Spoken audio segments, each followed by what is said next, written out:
नमस्कार, आप देख रहे हैं आज तक। आपके साथ मैं हूं अंजना ओम कश्यप। वित्त मंत्री निर्मला सीतारमण ने जो बजट पेश किया है उसमें सरकार का दावा है, वित्त मंत्री का दावा है कि हमने समाज के हर वर्ग को छुआ है। टैक्स रिबेट के जरिए जो टैक्स स्लैब्स में बदलाव किए गए हैं और नए टैक्स रिजीम में 5 लाख की जगह 7 लाख की आय तक आपको टैक्स नहीं लगेगा और इसी के साथ पुराने वाले में 2.5 की जगह 3 तक मामला कर दिया गया है। कई सारे ऐसे बिंदु हैं जिस पर सरकार ये दम भर रही है कि हमने लोअर मिडिल क्लास को बहुत सारे फायदे पहुंचाए हैं, शोषित वंचितों को, महिलाओं को बहुत सारे लाभ दिए हैं। बातचीत करने के लिए केंद्रीय मंत्री अश्विनी वैष्णव जी इस वक्त हमारे साथ जुड़ रहे हैं। अश्विनी जी, पहला सवाल मेरा आपसे यही है कि इससे पहले कि मैं रेलवे मंत्रालय में जो खास तौर पर किया गया है उस पर आऊं, उससे पहले जो बड़ी बातें इस बजट की हैं, टैक्स स्लैब में जो बदलाव किए गए हैं, इसी के साथ मुफ्त अनाज योजना दी जा रही है 1 साल और, पीएम आवास योजना में 66% इंक्रीज। क्या ये 2024 पर एक आंख टिकाकर बजट बनाया गया है? अंजना जी, मैं रेलवे पे फोकस करना चाहूंगा, टेलीकॉम पे फोकस करना चाहूंगा और डिजिटल पे फोकस करना चाहूंगा। मैं सबसे पहले तो माननीय प्रधानमंत्री श्री नरेंद्र मोदी जी को बहुत बहुत धन्यवाद देना चाहता हूं कि आज जब विश्व भर आर्थिक परिस्थितियों से, आर्थिक कठिनाइयों से जूझ रहा है, ऐसी परिस्थिति में हिंदुस्तान एक ब्राइट स्पॉट की तरह उभर के आया है और आज के इस बजट से हिंदुस्तान विश्व का ग्रोथ इंजन बन के निकलेगा। इसमें मैं माननीय प्रधानमंत्री जी और वित्त मंत्री जी को बहुत बहुत धन्यवाद देना चाहूँगा कि रेलवे के लिए रिकॉर्ड एलोकेशन किया है। रेलवे में कई वर्षों से इंफ्रास्ट्रक्चर का डेफिसिट था, नई पटरियाँ नहीं बन पाती थी। आज से 10 साल पहले कुल मिला के दिन की 4 किलोमीटर पटरियाँ बनती थी। इतना बड़ा नेटवर्क, इतनी बड़ी पॉपुलेशन, इतना बड़ा लॉजिस्टिक्स का देश भर में रोल, और ऐसे में बहुत ही कम काम होता था। अब प्रधानमंत्री जी ने जो पिछले 8 वर्षों में रेलवे के ऊपर फोकस रख के जो चेंजेस किए हैं, जो रिफॉर्म्स किए हैं, उससे अब 12 किलोमीटर प्रतिदिन नई पटरियां बिछ रही है। साथ ही साथ पैसेंजर एक्सपीरियंस को पूरी तरह से ट्रांसफॉर्म कर रहे हैं। जैसे 1275 स्टेशन, बहुत बड़ी संख्या है ये, 1275 स्टेशन, जिसमें बहुत बड़े स्टेशन जैसे नई दिल्ली है, जैसे अहमदाबाद है, जैसे छत्रपति शिवाजी टर्मिनल है, शिवाजी महाराज टर्मिनल है, इस तरह से बड़े स्टेशन, मीडियम स्टेशन, छोटे स्टेशन, सब लेके मैसिव स्केल पे स्टेशंस का रीडेवलपमेंट वर्ल्ड क्लास बनाना। फिर world class trains, Vande Bharat train आपने देखी, पैसेंजर्स ने इसको बहुत अच्छे से एक्सेप्ट किया। अभी हाल ही में डावोस से ज्यूरिक ट्रेन से बैठ के आया था। वंदे भारत ट्रेन की राइड क्वालिटी किसी भी ग्लोबल ट्रेन के बराबर है या उससे बेटर है, एक्सेलरेशन बेटर है। तो एक नया पैसेंजर एक्सपीरियंस क्रिएट हो रहा है। आप सोचिए, आज से 10 साल पहले क्या परिस्थितियां होती, स्टेशन गंदे मैले होते थे, खूब कचरा होता था। आज जाएं आप, साफ़ सुथरे स्टेशन मिलेंगे, साफ़ सुथरी ट्रेन्स मिलेंगी, ठीक टाइम पे चलाने की कोशिश करते हैं। और जो बहुत बड़ा अर्थव्यवस्था पे इसका असर आता है वो है लॉजिस्टिक्स में। रेलवे इंफ्रास्ट्रक्चर के डेफिसिट के कारण हर साल अपना शेयर लूज कर रहा था। कई वर्षों के बाद में पीएम साहब के अथक प्रयास के कारण पिछले वर्ष 27% से 28% की तरफ रेलवे का शेयर बढ़ा। इस साल 29% की तरफ बढ़ रहा है। तो एक रेलवे, देश की लॉजिस्टिक्स की कॉस्ट को कम करना है और कोई उपाय नहीं कि रेलवे में इन्वेस्ट करे और रेलवे को, इंफ्रास्ट्रक्चर को बढ़ाए। तो कई सारे इनिशिएटिव्स लिए जा रहे हैं। आपने बजट में देखा होगा कि ग्रीन ग्रोथ पे बहुत बड़ा फोकस है। तो पीएम साहब ने बहुत क्लियर विजन दिया कि हमें हाइड्रोजन ट्रेन हिंदुस्तान में डिज़ाइन करनी है, हिंदुस्तान में मैन्युफैक्चर करनी है। उसी मिशन के साथ काम कर रहे हैं। तो इस साल के दिसंबर तक हिंदुस्तान में बनी पहली हाइड्रोजन ट्रेन, हिंदुस्तान में डिज़ाइन, हिंदुस्तान में बनी हाइड्रोजन ट्रेन भी रोल आउट होगी। तो बहुत सारे इनिशिएटिव्स हैं अंजना जी।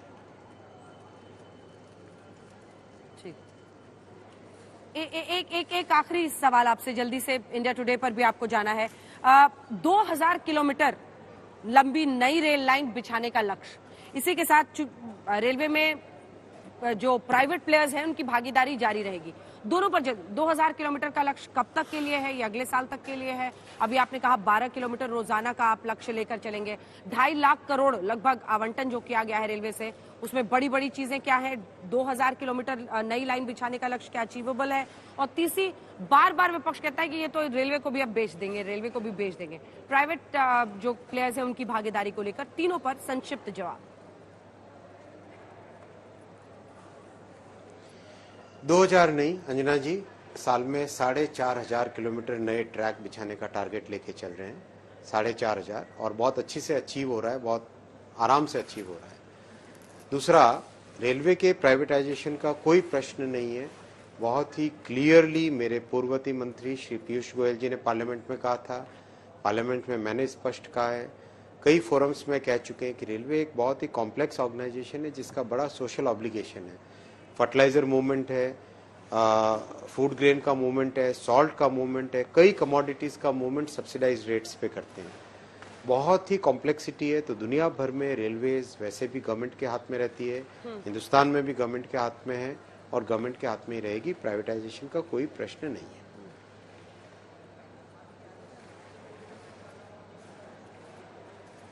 बहुत बहुत धन्यवाद आपका अश्विनी वैष्णव जी, हमारे साथ जुड़ने के लिए, केंद्रीय मंत्री और बजट को लेकर तमाम बातें रेलवे मंत्रालय पर खासतौर पर बताने के लिए धन्यवाद सर आपका।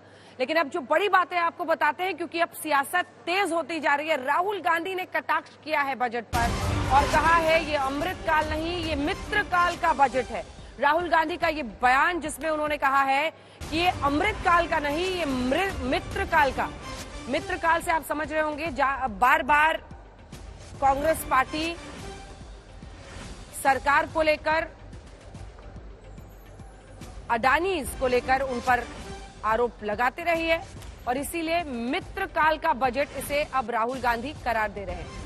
ये तस्वीरें आप देख रहे हैं। हालांकि इससे पहले भारत जोड़ो यात्रा का समापन श्रीनगर में हुआ था, लेकिन उनकी फ्लाइट डिलेड हो गई थी, कल नहीं पहुंच पाए थे जब अभिभाषण राष्ट्रपति का हुआ था। आज वो संसद पहुंचे और राहुल गांधी ने कहा है कि भविष्य के लिए सरकार के पास कोई रोड मैप नहीं है, महंगाई से निपटने की कोई योजना नहीं है, ये अमृत काल का नहीं, ये मित्र काल का बजट है। 50% गरीब, 64% जीएसटी दे रहे हैं, 44% युवा बेरोजगार, लेकिन भविष्य के लिए सरकार के पास कोई रोड मैप नहीं है।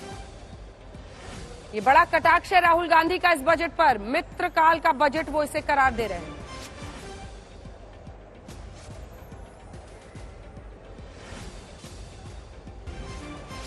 तो राहुल गांधी से लेकर विपक्ष सभी घेर रहे हैं मौजूदा सरकार को, और मोदी सरकार के दूसरे कार्यकाल में ये आखिरी पूर्ण बजट है जिसको लेकर अब विपक्ष हमलावर है। क्योंकि सबसे बड़ी बात जो है जिसको लेकर चर्चा आज सुबह से हो रही है वो है टैक्स स्लैब में रिबेट, क्योंकि उसी के साथ मिडिल क्लास को लुभाने की कोशिश है।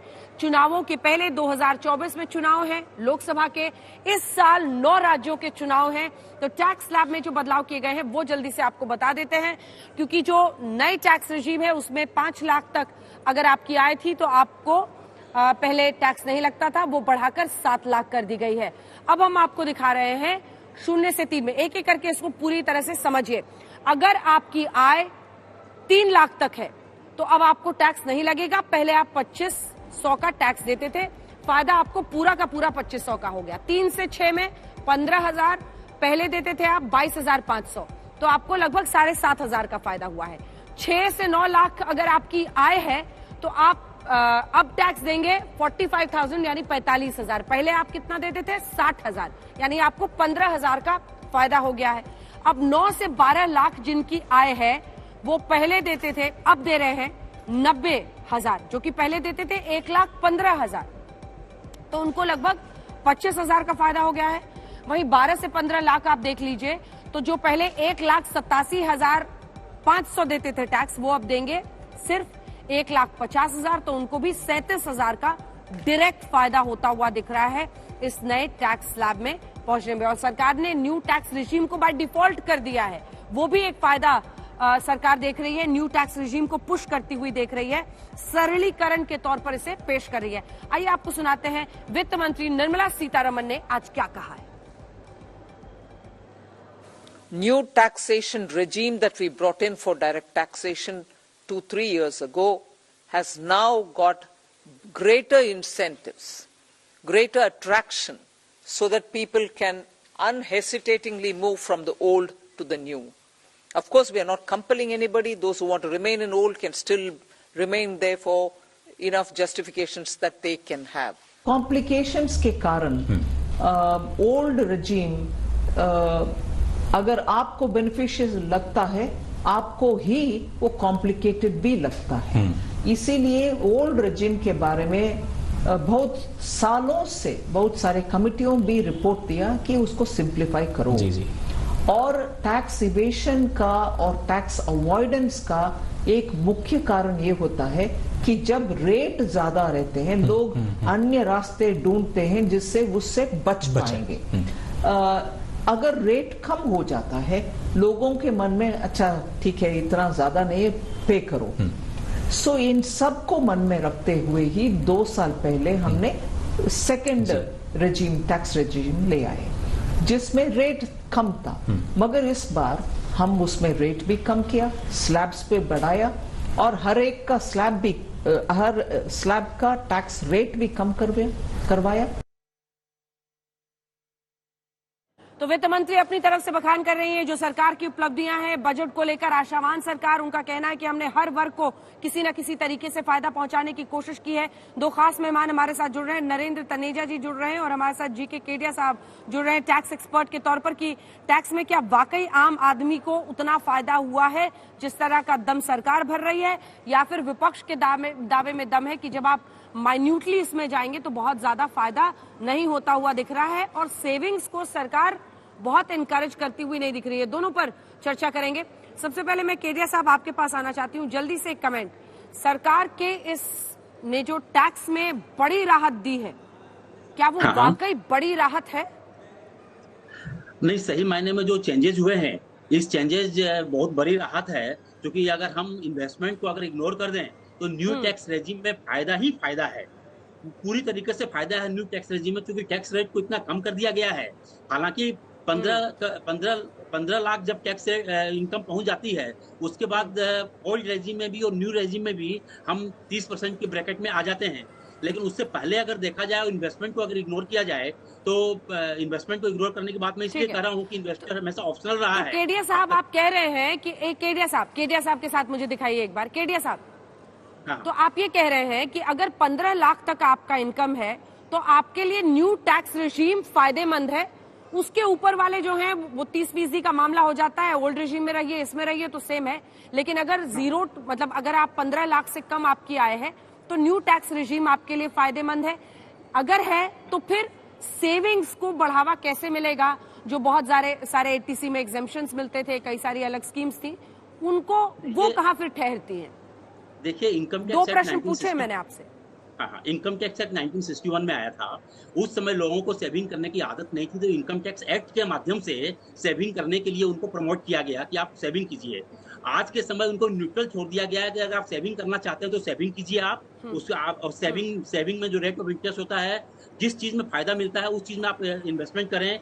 इनकम टैक्स से उसको कोई मतलब नहीं रह गया।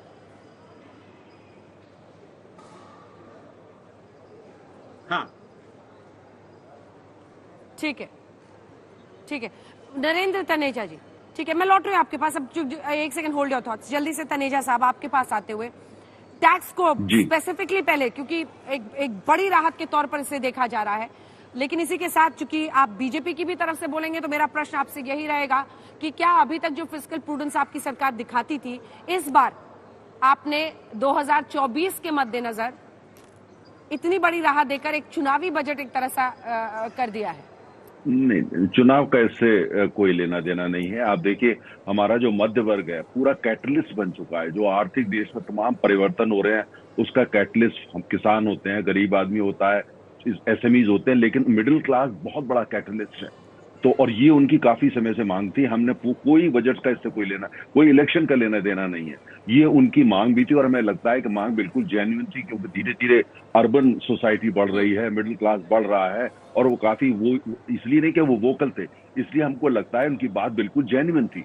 और जो हम तमाम सपना लेके भारत का चल रहे हैं उसमें मिडिल क्लास की भी काफी बड़ी भूमिका है। तो इसलिए हमने इसको करा। किसी भी तरह का कोई इलेक्शन का लेना देना नहीं है, ये प्योर इकोनॉमिक्स है, प्योर नंबर्स हैं जो कि अर्थव्यवस्था के अंदर और बजट के अंदर बड़ी आसानी से एडजस्ट हो रहा है। जैसे वित्त मंत्री ने इसको बार बार कहा, जो ज्यादा इनकम वाले लोग हैं उनका आपने देखा है उनके स्लैब में कोई किसी तरह का कॉम्प्रोमाइज भी नहीं है और अन्य तरीके से वो अर्थव्यवस्था का विस्तार करते हैं, कंट्रीब्यूट करते हैं नहीं, लेकिन हाई इनकम ग्रुप में आपने सरचार्ज घटा दिया ना सर तनेजा साहब। हाँ, तनेजा साहब जी हाई इनकम देखिए ग्रुप में आपने जो 37% सरचार्ज था उसको 25 कर दिया है। तो कह रहे हैं कि अमीरों का ख्याल रखा है आपने, और यहाँ पर अधीर रंजन चौधरी कह रहे हैं कि आपने सिर्फ हेरा फेरी कर दी है ओल्ड स्कीम न्यू स्कीम में। नहीं देखिए वो उनका जो मर्जी है वो उसको बोले, लेकिन सेस को कम करा है, सेस के अंदर वो कम करा गया है। और दूसरी बात हमको ये समझने की होगी, जो अमीर हो या गरीब हो, सब लोग जो पैसा जो आता है, जो सरकार की भी एक लिमिट है। सरकार ऐसा नहीं कर सकती कि लोगों को अलग अलग नजरिए से देखे। जो अमीर है या जिसको अमीर बोलते हैं, अर्थात वो ज्यादा मेहनत कर रहा है या ज्यादा प्रोफेशनल अच्छा है या जो भी है, उसकी इनकम ज्यादा हो रही है, इसका मतलब ये नहीं होता कि सारा बोझ आप उसी पे डाल देंगे। हमको न्याय लेकर के भी चलना है साथ में, ये भी, और उसको भी इंसेंटिवाइज करना है कि वो और ज्यादा पैसा कमाए जिससे ज्यादा से ज्यादा सरकार को दे सके। हमारी अप्रोच कम्युनिस्ट अप्रोच नहीं है, नॉर्थ कोरिया की अप्रोच नहीं है। हमारी लिए है कि सब देश के नागरिक, हम चाहते हैं ये लोग जो मिडिल क्लास, इनकी भी इनकम बढ़े और इनको ये भी 2 करोड़ के ऊपर के स्लैब में जाए, अर्थात कुल मिलाकर के विस्तार हो। तो एक तरह का इंसेंटिव भी होता है। और दूसरी तरफ ये बात जो कह रहे हैं कांग्रेस, बार बार इसको कह रही है कुछ नहीं है, सब ये जो है सुपर रिच को फायदा गया। सुपर रिच कांग्रेस से मैं पूछना चाहता हूँ, सुपर रिच भारत में कितने हैं?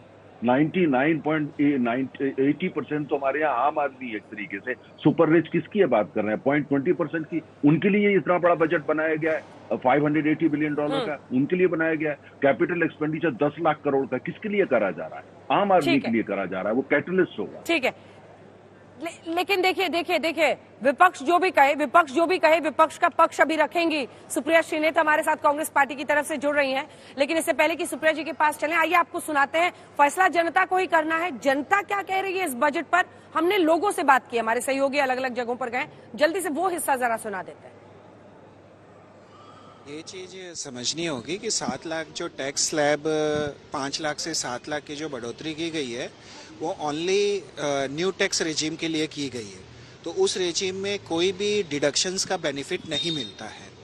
तो देयरफॉर जो मिडिल इनकम क्लास को लेके जो ये एक बात बोली गई थी फाइनेंस मिनिस्टर की तरफ से, वो उस तरह का बेनिफिट कोई मिडिल इनकम क्लास को नहीं मिल रहा है। क्योंकि अगर 10 लाख रुपया कमा रहा है तो फिर वो 7 लाख के ऊपर इनकम होते ही वो तो स्लैब में आ जाता है, तो उसको तो कोई बेनिफिट मिलता नहीं है। फिर 3 लाख, 3 से 6 लाख, 6 से 9 लाख, ये सब बेनिफिट ये स्लैब में आ जाता है, तो उसको तो टैक्स देना ही पड़ेगा। तो ये एक बेसिकली ऊपर से देखने से लगता है कि एक आई वॉश है। पर्सनल टैक्स रिलेटेड ही है, उसमें कुछ भी नहीं मिला। जो ओल्ड रिजिम में है वही बेनिफिशियल है, न्यू रिजिम में आज के दिन तो हमको कुछ भी नहीं मिला। एट द डे एंड क्या हो रहा है कि अगर 7 लाख 1 रुपया किसी का इनकम हो जा रहा है तो उसको टैक्स लग जाएगा, उसको कुछ नहीं बचेगा। ना कोई डिडक्शन है, ना HRA मिलेगा, ना मेडिक्लेम मिलेगा, कुछ नहीं मिलेगा। तो ये कोई मतलब का टैक्स नहीं है। तो ये अलग अलग जगहों से प्रतिक्रियाएं हैं, कुछ और लोगों की भी प्रतिक्रियाएं हैं, वो हम सुनाएंगे आपको कि आखिर बजट में जो टैक्स को लेकर ये प्रावधान किए गए हैं उस पर लोग क्या कह रहे हैं। सुप्रिया श्रीनेत जी, आपका समय शुरू होता है अब, क्योंकि आपने सुना, चाहे वो नरेंद्र तनेजा हो, केडिया साहब हैं, टैक्स एक्सपर्ट हैं, उन दोनों का दावा है कि इसके जरिए, टैक्स कट्स के जरिए और इन स्लैब्स के जरिए एक बहुत बड़ी राहत दी गई है। 7 करोड़ 53 लाख लोगों ने इनकम टैक्स फाइल किया था, उसमें से 5 लाख लोग इस नई स्कीम के अंतर्गत गए थे। 7 करोड़ 48 लाख लोग अभी भी पुरानी स्कीम में हैं। तो जो इतना बड़ा फायदा है वो 5 लाख लोगों को ही मिलने वाला है। सबसे पहले तो मैं ये समझा देना चाहती हूँ। लेकिन पते की बात आज सिर्फ इनकम टैक्स की स्टोरी नहीं है। वो जैसा कि लोगों ने कहा, लोग इस देश के बड़े समझदार हैं। जो 2 लोगों ने मुझसे पहले बोला, जनता बोल रही थी ये व्हाइट वॉश है, ये आई वॉश है। सवाल इस बात का है अंजना जी, मैं आपके सामने 3 आंकड़े रखना चाहती हूँ। शिक्षा पर पिछले साल बजट खर्च इससे भी कम हुआ था, लेकिन budgeted amount 2.6% of the GDP था। इस बार बजट में उसको 2.5% जीडीपी का कर दिया गया। स्वास्थ्य पिछले बजट में 2.2% ऑफ द जीडीपी था, वो घटा के 1.9% कर दिया गया। कृषि 3.8% ऑफ जीडीपी था, घटा के 3.2% कर दिया गया। और रूरल डेवलपमेंट 5.8% ऑफ जीडीपी था, घटा के 5.2% कर दिया गया। यहां पर बताना जरूरी है, बजटेड अमाउंट तो फिर भी ज्यादा था, एक्चुअल तो उससे भी कम है, लेकिन उसके बाद भी उसको घटाया गया। तो मुझे आप सिर्फ ये समझाइए कि सरकार की प्रायोरिटी क्या है। शिक्षा, स्वास्थ्य, कृषि, ग्रामीण विकास, अर्बन डेवलपमेंट का भी बजट घटा दिया गया। सरकार की प्रायोरिटी क्या है, पहला सवाल। और दूसरा सवाल, क्योंकि पहली तिमाही में इस साल 13% ग्रोथ हुई थी, दूसरी तिमाही में 6.3% ग्रोथ हुई थी, तो थर्ड और फोर्थ तिमाही में जो ग्रोथ 4 और 4.5% होने वाली है, उसके बारे में सरकार क्या करेगी? क्योंकि कम ग्रोथ का मतलब है कम आय, कम नौकरियां और ज्यादा गुर्बत। उसके बारे में सरकार क्या करेगी, ये एक्सप्लेन करना यहां पर बहुत जरूरी है। 5 लाख लोगों को आपने राहत दे दी, बहुत बड़ी बात है। 7 करोड़ 48 लाख लोग अभी भी पुरानी स्कीम में है, वो छोड़कर जाने वाले नहीं है, क्योंकि यह आई वॉश है।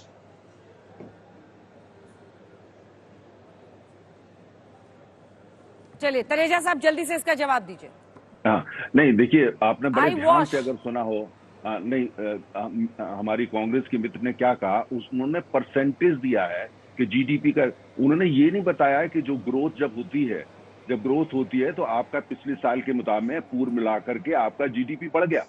जब जीडीपी बढ़ता है तो परसेंटेज भी उसी हिसाब से बढ़ता है। बजट के अंदर चाहे वो एजुकेशन है, चाहे वो एग्रीकल्चर है, चाहे वो हेल्थ है, जरा ध्यान से देखिए, मेरा उनसे आग्रह है, जरा ध्यान से उसको देखिए। सबके अंदर बढ़ोतरी करी गई है, और इसलिए करी गई है, और वो क्योंकि कुल मिलाकर के ये सारे सेक्टर गवर्नमेंट की प्रायोरिटीज है। और अगर बात जब करी जाती है कि 10 लाख करोड़ रुपया जो है वो कैपिटल एक्सपेंडिचर का होगा, उसके अंदर तमाम वो सेक्टर भी शामिल होगी जिनकी चर्चा करी जा रही है। कहाँ जब वो उसका विस्तार होता है, जब सरकार इतना बड़ा कैपिटल एक्सपेंडिचर करती है और इंफ्रास्ट्रक्चर से लेकर के हर सेक्टर के अंदर करती है, तो जाहिर है उसका बेनिफिशियरी सब कुछ होता है। क्या उसमें कोई अगर जो इंफ्रास्ट्रक्चर के पार्ट में हॉस्पिटल बना रहा है या कोई भी उसका इनिशिएटिव ले रहा है, क्या वो उसमें शामिल नहीं होगा? क्या कोई विश्वविद्यालय बना रहा है, क्या वो उसमें शामिल नहीं होगा?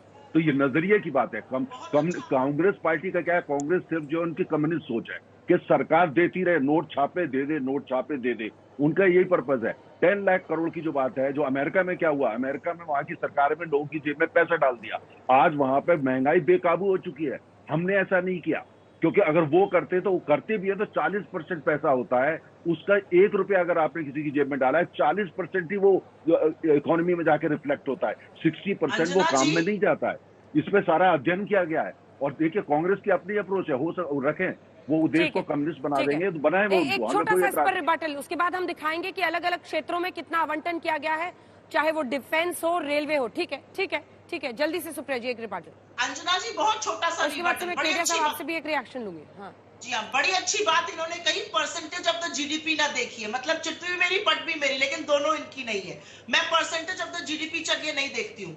एग्रीकल्चर में खर्चा होने थे 83,000 करोड़ रुपए, खर्चा हुए 76,000 करोड़ रुपए। पीएम किसान योजना में खर्चा होने थे 68,000 करोड़ रुपए, खर्चा हुए 60,000 करोड़ रुपए। और यह भी सच है कि 11 करोड़ किसानों को पहली बार मिला था इसका लाभ, अब 3 करोड़ 80 लाख को मिला है। एजुकेशन में खर्चा होने थे 1,04,000 करोड़ रुपए, खर्चा कितने हुए? 99,000 करोड़ रुपए। स्वास्थ्य में खर्चा होने थे 86,606 करोड़, खर्चा हुए 77,000 करोड़। सोशल वेलफेयर में खर्चा होने थे 51,000 करोड़, खर्चा हुए 46,000 करोड़।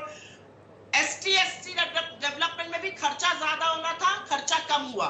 मैं आंकड़ों से बात करती हूँ तनेजा जी, आप मुझे कम्युनिस्ट कह लीजिए, कुछ कह लीजिए, इकोनॉमिक लिबरलाइजेशन कांग्रेस ने किया था, तो मूर्खता की बातें नहीं करनी चाहिए। मैं फिर से सवाल दोहराऊंगी, और सवाल वही है कि इस देश की बजट में आज अनएम्प्लॉयमेंट, गरीबी, महंगाई के बारे में क्या है? $36 प्रति बैरल कच्चे तेल का दाम 6 महीने में गिरा है। सरकार ने वो दाम क्यों नहीं कम किया पंप पर? यह सवाल आज पूछा जाएगा। मैं इसका क्विकली जवाब दे दूं। पहली ठीक है, बात तो छोटा सा फैक्चुअली करेक्ट एकदम करिए। एक लाइन का जवाब छोटा सा रणेंद्र नेजा जी, फिर हम दिखाएंगे क्या सस्ता क्या महंगा हुआ। अंजना जी, हाँ। Factually correct. रिफॉर्म्स जो पीवी नरसिम्हा राव जी ने करे थे, जिनको कांग्रेसी नहीं मानते, कब आपने उनका नाम लिया? कभी आपने नाम लिया आज तक उनका, पीवी नरसिम्हा राव का? कभी नहीं लेते आप। तो छोड़ दीजिए उस बहस को, उस बहस में मत जाइए। आपने नंबर की, जब बजट बनाया जाता है और खासतौर से जब कोविड का प्रकोप कई जगह चल रहा है, बजट का मतलब क्या होता है? ये नहीं कि आप कांग्रेस की तरीके से पैसा स्कैम में लगा दो। ईमानदारी से काम किया। अगर कोविड की वजह से कहीं कोई स्कीम स्लो हुई है, वहां पे वो खर्चा नहीं हो पाया, उस कारण ऐसा हो सकता है। लेकिन प्रश्न इस बात का होता है, आपका ये कहना है कि भाई कांग्रेस की तरह के स्कैम करके वो पैसे पब्लिक का खा लो, जो 10 साल यूपी 1 यूपी 2 में कांग्रेस करते रहे, एक पैसा नहीं खाया गया। आपका मतलब ये बजट एलोकेट खाओ, स्कैम करो, स्कैंडल करो। माफ कीजिएगा, ये बीजेपी की संस्कृति नहीं है। पब्लिक का पैसा है, मेहनत का पैसा है, स्कैम एंड स्कैंडल की सरकार नहीं है। शांति, एक साथ नहीं। सुप्रिया जी ये सही बात नहीं है। उन्होंने आपके बीच में नहीं बोला था। सुप्रिया जी आप लगातार नहीं बोल सकती ना, उन्होंने आपके बीच में नहीं बोला था। Please no shouting match. ठीक है, तो आप जवाब दे दीजिएगा ना अपनी बारी में, लेकिन बोलिएगा ना, आवाज नीचे कीजिए। जब भी बोलिएगा आप अपनी बारी में बोलिएगा। अगर आपको लगता है उनकी बात गलत है, मैं आपको मौका दूंगी, आप हाथ उठाइए। लेकिन एक साथ दो लोग बोले तो दर्शक सुन नहीं पाते हैं, ये दिक्कत होती है और शाउटिंग मैच लगता है टीवी पे, जो हम आज तक पे करना नहीं चाहते हैं। अब आइए आपको जल्दी से जरा दिखा देते हैं क्या सस्ता हुआ है, क्या महंगा हुआ है। ये बातचीत जारी रहेगी। अब मैं आ रही हूँ आपके पास। एक बार आपको बता दें क्या सस्ता हुआ है, क्या महंगा हुआ है। नजर डाल लीजिए ये समझने के लिए कि शायद थोड़ी बहुत राहत आपको कहीं मिले तो कहीं पर महंगाई की भी मार बढ़ सकती है। हमने आपको बता दिया है साइकिल सस्ता हो रहा है, मोबाइल, सिगरेट और किचन की जो चिमनी है वो महंगी होगी। सस्ता अगर ऑटोमोबाइल में आपको फायदा मिलेगा तो वहीं चांदी जो आयात, इंपोर्टेड सिल्वर, सोना महंगा हो रहा है, प्लैटिनम महंगा हो रहा है, मोबाइल फोन्स लेकिन सस्ता हो रहा है। इलेक्ट्रिक वाहन जो ईवी पर काफी जोर है मौजूदा सरकार का, वो सस्ता हो रहा है। एलईडी टेलीविजन वो सस्ता होगा। सोना, चांदी, प्लैटिनम सब महंगा होने वाला है। कैमरे का लेंस सस्ता होगा। खिलौने सस्ते होंगे, किचन की चिमनी महंगी होगी। तो बहुत सारी चीजें हमने सुना दी है। साइकिल, खिलौने, ये सब कुछ सस्ते होने वाले हैं। चर्चा एक बार फिर से शुरू करते हैं। जो भी उन्होंने कहा है उस पर आप अपनी बात अब कह सकती हैं। सुप्रिया जी संक्षिप्त रखिएगा। टैक्स पर मुझे एक बार जल्दी से मिस्टर केडिया से, जो टैक्स एक्सपर्ट है, उनसे भी एक कमेंट लेना है। बिल्कुल लीजिए आप कमेंट। मुझे ऐसा लगता है बजट पर, आज बजट पढ़ के आते तो बजट पर चर्चा होती, आंकड़ों से बात होती। बेकार के इधर उधर के आक्षेप लगाने का क्या मतलब है? आज मैं आपसे पूछना चाहती हूँ, आज बजट का फाइन प्रिंट पढ़ के नहीं आए। एलआईसी के बारे में कहा गया कि कोई भी यूलिप अगर 2023 ऑन और आफ्टर अप्रैल 1, 2023 अगर एग्रीगेट ऑफ प्रीमियम 5 लाख से ऊपर है तो वो टैक्स होगा। इसके बारे में चर्चा क्यों नहीं कर रहे? इसके बारे में चर्चा क्यों नहीं कर रहे कि मनरेगा का बजट आपको 90,000 करोड़ करना पड़ा था, आपने घटा के 1/3 से घटा के 60,000 करोड़ पे कर दिया है। आप इसके बारे में चर्चा क्यों नहीं कर रहे कि ये बजट जो है ये अर्बन डेवलपमेंट पर भी बिल्कुल चुप है। आप कैपिटल आउटले पिछली बार के तो 7.5 लाख करोड़ रुपए खर्चा नहीं कर पाए, उसमें भी फॉल शॉर्ट कर गए। यहाँ पर आप आके दम भर रहे। अरे आंकड़ों से बात करिए, आक्षेप लगाने की और वो भी ऐसे बेलून। मैं आपसे सवाल पूछती हूँ, अडानी को आपकी पूरी सरकार बचाने पर क्यों लगी है? कहाँ है सेबी, कहाँ है एसएफआईयू, कहाँ है आरबीआई? क्यों नहीं बैंक्स इतना एक्सपोजर ले रहे? एलआईसी जीवन के साथ भी, जीवन के बाद भी छोटे से छोटा व्यक्ति एलआईसी में इन्वेस्ट करता है। एलआईसी का इतना नुकसान हुआ है मार्केट में अडानी के चलते, इसके बारे में आप क्या कहिएगा? इधर उधर के आक्षेप लगा। अरे आज बजट का दिन है, बजट पढ़ के आइए, बजट पे चर्चा करिए। ठीक है, जवाब सुनिए। हाँ, देखिए उन्होंने ये कहा कि तनेजा साहब, देखिए क्या होता है कि जब आप बजट को इस निगाह से देखते हैं कि इस पर कुछ सही नहीं है, तब आप रीडिंग, उसकी पूरी रीडिंग गलत होती है।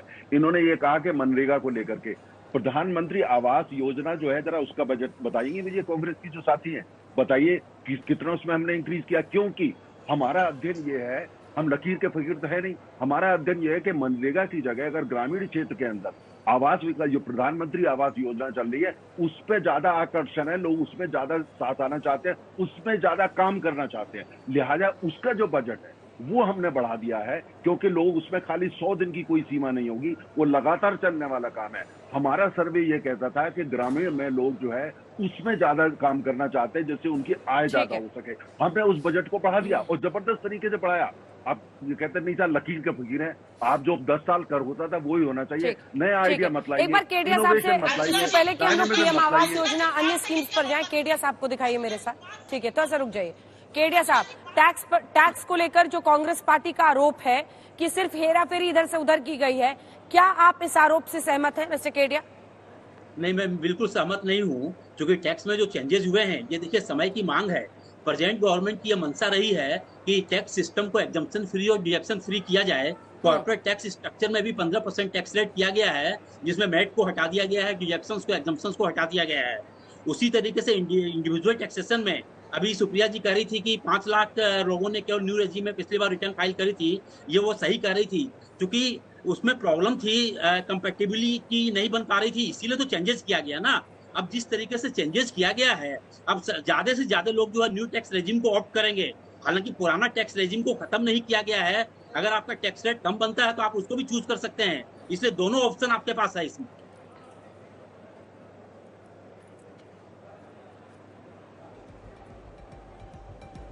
सुप्रिया जी, सुप्रिया जी, कौन नहीं चाहेगा कि गांव और ग्रामीण क्षेत्रों का विकास हो, कौन नहीं चाहेगा, लेकिन गलत बात नहीं करनी चाहिए। आपने प्रधानमंत्री आवास योजना का बजट बढ़ाया, बिल्कुल बढ़ाया, आपने 48,000 करोड़ से बढ़ा के उसको 78,000 करोड़ किया, अब 89,000 करोड़ कर दिया है। लेकिन क्या आप ये बताएंगे कि प्रधानमंत्री आवास योजना अपने टारगेट से 42 लाख घरों से पीछे क्यों चल रही है? और बजट बढ़ाने का मतलब है आप टारगेट से शॉर्ट है, इसका मतलब आपकी कॉस्ट ज्यादा हो गई है। कैसे कॉस्ट ज्यादा हो गई समझाइए जरा। 42 लाख घरों में से ये शॉर्ट है टारगेट से। पढ़ के अंक आया करिए, खर्चे जो डिपार्टमेंट से मिलते हैं उससे अलग से बात नहीं हो सकती है। वक्त की थोड़ी सी कमी है और हमें जल्दी से दिखाना है, हमें दिखाना है कि डिफेंस के लिए जो बजट इस बार दिया गया है 16% उसमें इजाफा किया गया है, तो उसके जो आंकड़े वो जरा दिखा देते हैं, फिर एक कंक्लूडिंग रिमार्क जल्दी से उस पर कमेंट सबसे ले लेंगे। तो चाहे वो शिक्षा हो, डिफेंस बजट हो, पीएम आवास योजना पर आपने सुना उसमें 66% का इजाफा किया गया है।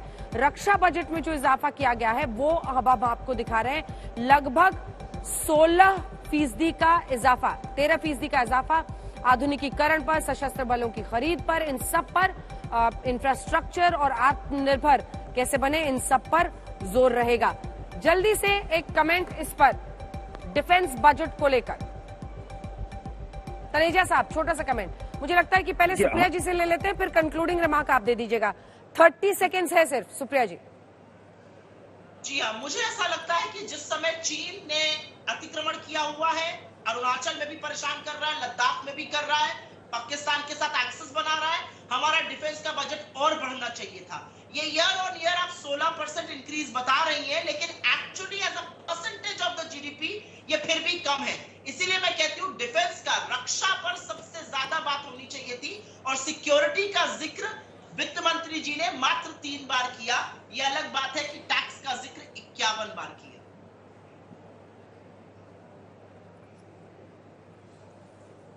ठीक है, तनेजा साहब जल्दी से। नहीं, बड़ी अच्छी बात है। इनका ये सुझाव है कि डिफेंस बजट और बढ़ाना चाहिए था। अब बहुत अच्छा सुझाव है, स्वागत करते हैं। कम से कम आपने एक बात तो कंस्ट्रक्टिव करी। लेकिन जहां तक उसके पार्लियामेंट में डिबेट की बात है, सुरक्षा के तमाम मसले होते हैं जिन पे डिबेट चलती है, सुरक्षा कमेटीज में भी चलती है। लेकिन सबसे अहम बात है, ये बजट जो है इसलिए सुरक्षा मजबूत की जाएगी जब देश की अर्थव्यवस्था मजबूत हो रही है। आम आदमी से लेकर के, किसान से लेकर के, मध्य वर्ग से लेकर के और हर एक, और महिलाओं को लेकर हर एक को एम्पावर्ड करने का पूरी कोशिश है। हम अभी भी विकासशील अर्थव्यवस्था है, चुनौतियां बरकरार है हमारे लिए, लेकिन हमारी जो कोशिश है और बड़ा सपना है, हम जरूर कामयाब होंगे। 2047 तक विकसित अर्थव्यवस्था भारत की बनेगी। और कांग्रेस ने जो अब अच्छे सुझाव को स्वागत, बाकी जो उनको करना है वो अब उनकी आदत है, उसके बारे में हम क्या बोलें। ठीक है, दावे आपके सामने, क्या है ये चुनावी दाव और जो विपक्ष का है आरोप, ये सब कुछ आने वाले वक्त में तय हो जाएगा। आप सभी का बहुत धन्यवाद हमारे साथ जुड़ने के लिए।